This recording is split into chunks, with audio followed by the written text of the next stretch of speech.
Tonight, Battleground Blitz. President Trump fighting for the Midwest with two big rallies today, heading into the so-called red zone where COVID is surging. The governor warning the rallies could be super spreader events.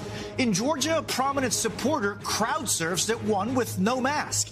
And the senator under fire for mispronouncing Kamala Harris's name. Kamala or Kamala, I don't know. Whatever. Pushed to the limit. Record hospitalizations across multiple states. One city hospital running out of ICU beds. The fall resurgence of COVID spreading. Nearly 600 students and staffers at one high school now quarantined. Strict new restrictions as COVID numbers rise in Europe. The streets of London and Paris tonight empty. The shopping center explosion in Virginia, a massive blast. The investigation now into what caused it. Plus, extracurricular activity. The teen helping get people in need tested by starting his own mobile lab.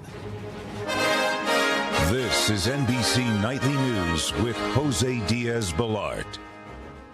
Good evening. We begin tonight with a fight in the Midwest. President Trump and Joe Biden holding rallies in key battlegrounds. But there's another fight taking place there as well, the one against COVID. Michigan and Wisconsin saw record rises in cases in just the past 2 days, pushing the coronavirus back to the forefront of the campaign, both in terms of how the president has handled the pandemic nationally and how he handles concerns his own rallies may not be safe.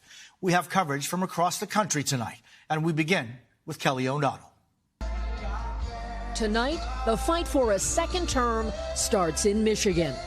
President Trump trying to defend what was his surprise and narrow victory in the Rust Belt battleground. 17 days from now, we're going to win the state of Michigan. Sprinting toward Election Day, polling behind, the president's run hard strategy looks to recapture that outsider candidate persona. Suburban women, you're supposed to love Trump. I don't have time to be nice. I got a lot of work to do for you. The president's Michigan stop follows Joe Biden's Detroit drive-in rally Friday night. Biden has no events today. Motor City, USA. Honking replaced crowd applause to keep a COVID social distance. We don't panic. He panicked. And his reckless personal conduct since his diagnosis has been unconscionable. The longer Donald Trump is president, the more reckless he gets. Many Americans, like these North Carolina voters, already casting ballots, with 43 states and the District of Columbia offering early options. The president led his anxiety show last night in Macon, Georgia. Could you imagine if I lose my whole life? What am I going to do? I'm going to say I lost to the worst candidate in the history of politics. That same Georgia crowd witnessed a campaign controversy when Senator David Perdue, up for re-election, appeared to mockingly flub the name of his Senate colleague, Kamala Harris. The most insidious thing that Chuck Schumer and Joe Biden are trying to perpetrate, and Bernie and Elizabeth and Kamala, I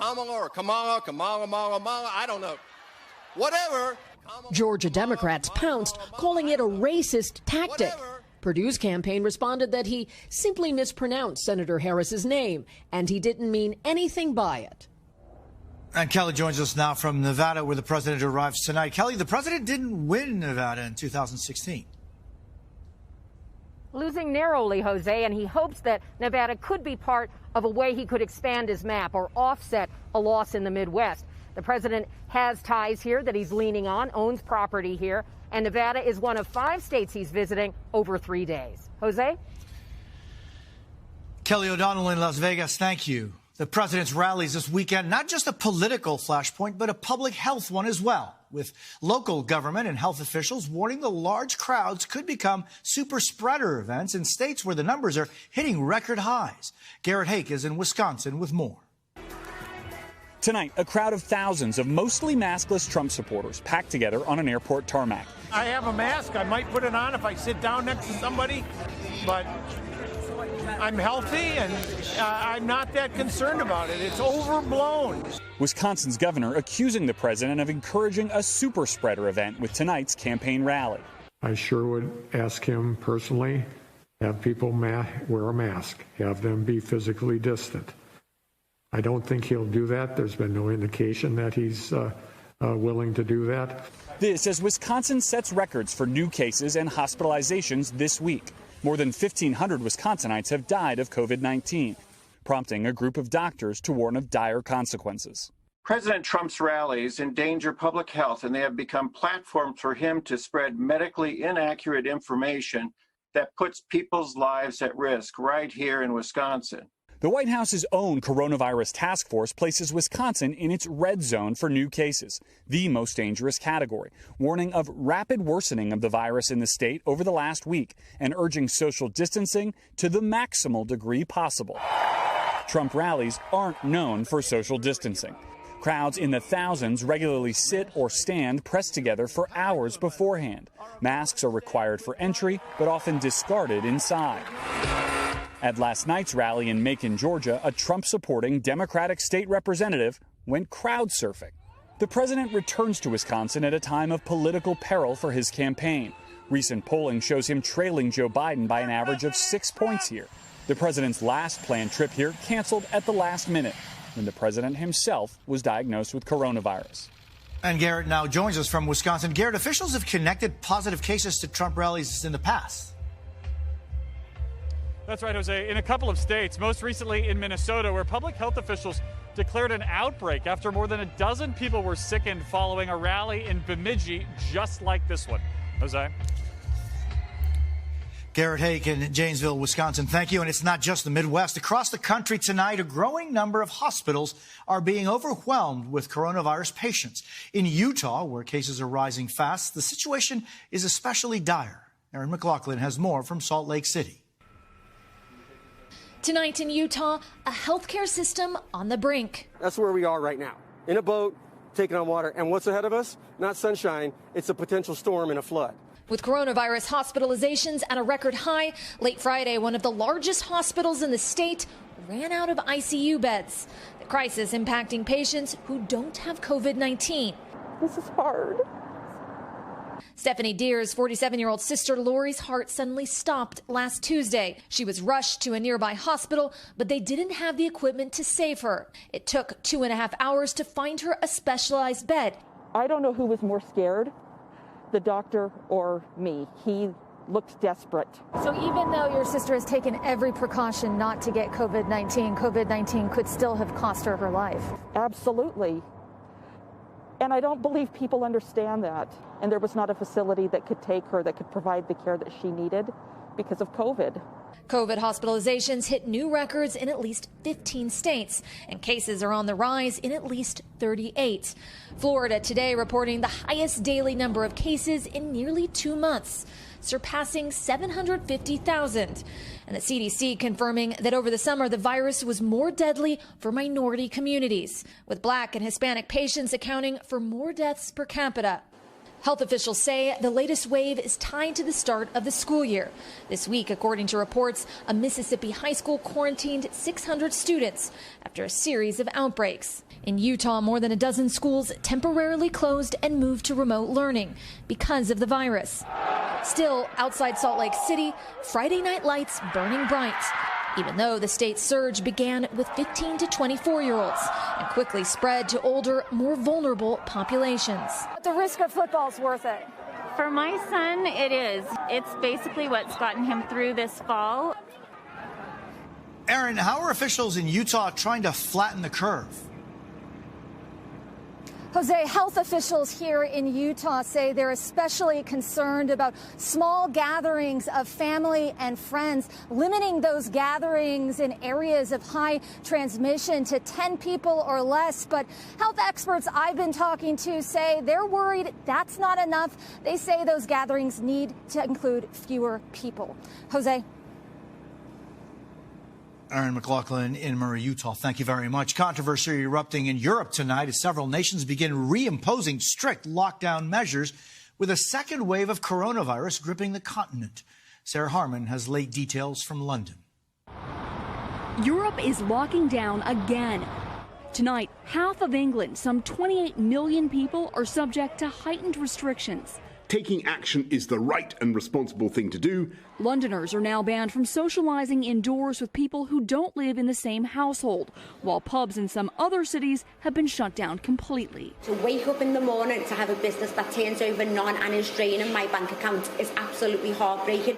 In Paris, a new curfew starts tonight with bars and restaurants forced to close between 9 p.m. and 6 a.m. Italy, the first European country to be slammed by COVID in the spring, is now facing a resurgence and requiring face masks even outdoors. Spain imposing a state of emergency in Madrid. Amid the restrictions, signs that pandemic fatigue may be setting in, with anti-lockdown protests in London. And one mayor in northern England flat out refusing to enforce the strictest measures. They are asking us to gamble our residents' jobs, homes and businesses and a large chunk of our economy on a strategy that their own experts tell them might not work. We would never sign up for that. As cases continue to rise, some UK health experts warn it may already be too late and warn a full lockdown is the only way to slow the spread. Sarah, how seriously are UK residents taking these new restrictions?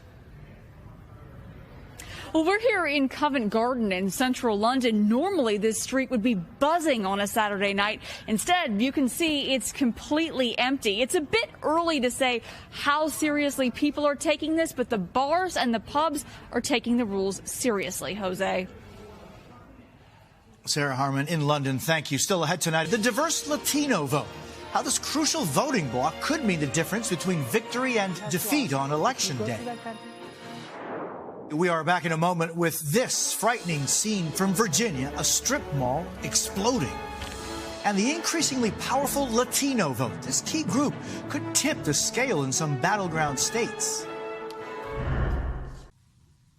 Authorities in Virginia say a gas explosion at a shopping center injured 3 people there. The blast erupted this morning in the city of Harrisonburg, about 2 hours west of Washington, D.C. There are 32 million Latino voters eligible to vote in the upcoming elections. 32 million. There are more Latinos who could cast a ballot for president here than voters who vote in all of Spain. In partnership with Telemundo, we spoke to these voters across the key battleground states of Arizona and Florida. NBC's Gotti Schwartz reports from Phoenix and Telemundo's Nicole Suarez from Miami. Well, if you just took all Latino votes, I'll win the Latino vote. The Latino vote. Throughout the campaign, we have heard it again and again, the myth of the monolith. When the truth is, Latinos have very different backgrounds and very different priorities. As we've started to see in key battleground states like Florida and Arizona, where Latinos could swing the election. Starting with young voters like Will Martinez here in Arizona, where his biggest concern is higher education. It's being way overpriced to the point where now people are having to take out almost mortgages or a second mortgage, it seems like, to pay for their school. He was a Bernie supporter, now turned Biden voter, saying the president hasn't done enough for young people. If we continue down the path that we're on now for the next 4 years, I feel like we're just setting ourselves back even more. While in Florida, 32-year-old Ivan Nieves from Puerto Rico says he plans to vote based on his personal struggles. We spent almost 4 months without electricity, no power, no water. Feeling forgotten and frustrated, he left the island after Hurricane Maria.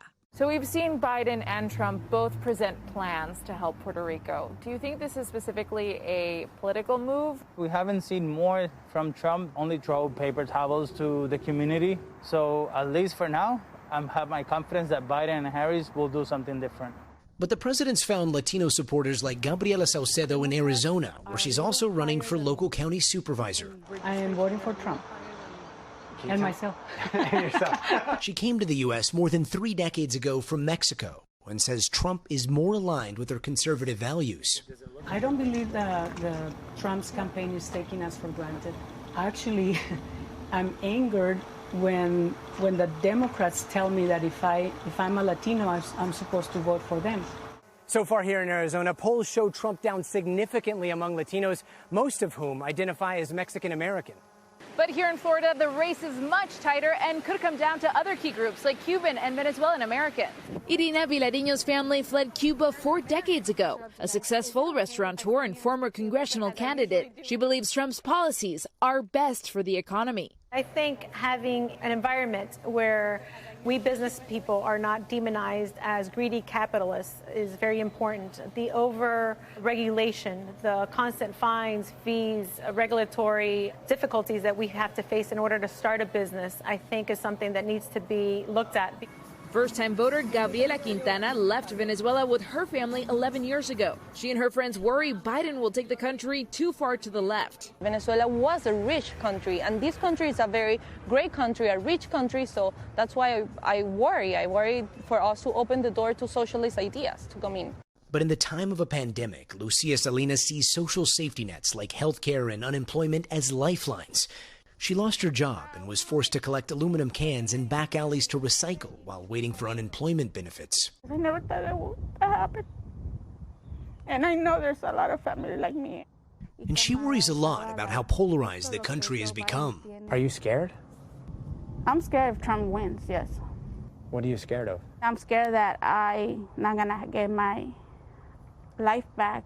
Habla español, inglés. Now she's campaigning for Biden because she believes in his plan for recovery and hopes he'll create a path to citizenship for immigrants, an important concern for many Latinos. But only one among many defining the full diversity of the Latino vote. In Phoenix, Gotti Schwartz, NBC News. And in Miami, Nicole Suarez, Noticias Telemundo.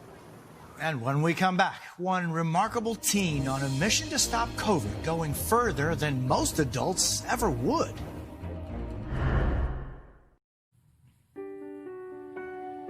There's good news tonight about the next generation. While the country's leaders debate how best to battle COVID, one Texas teen is stepping up and doing more than just his part.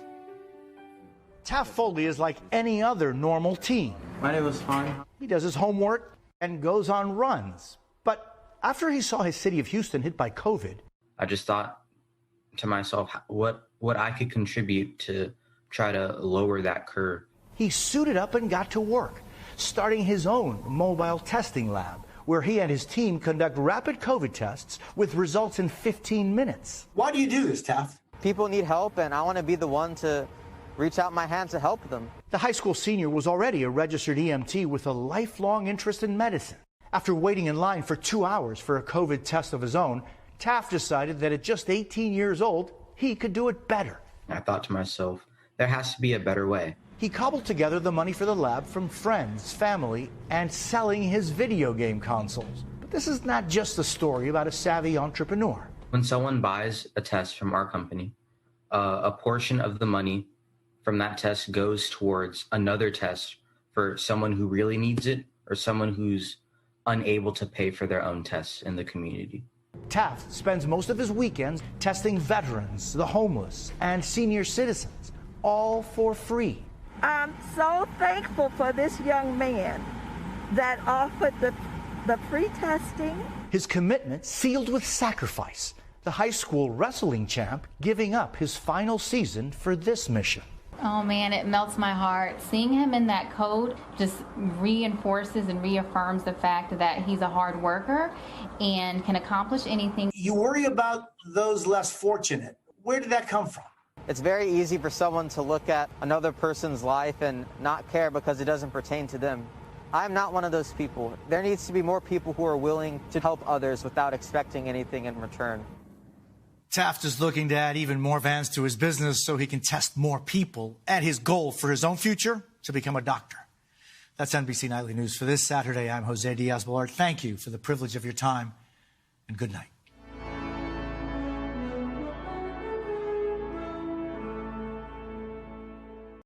Hey, NBC News viewers, thanks for checking out our YouTube channel. Subscribe by clicking on that button down here and click on any of the videos over here to watch the latest interviews, show highlights, and digital exclusives.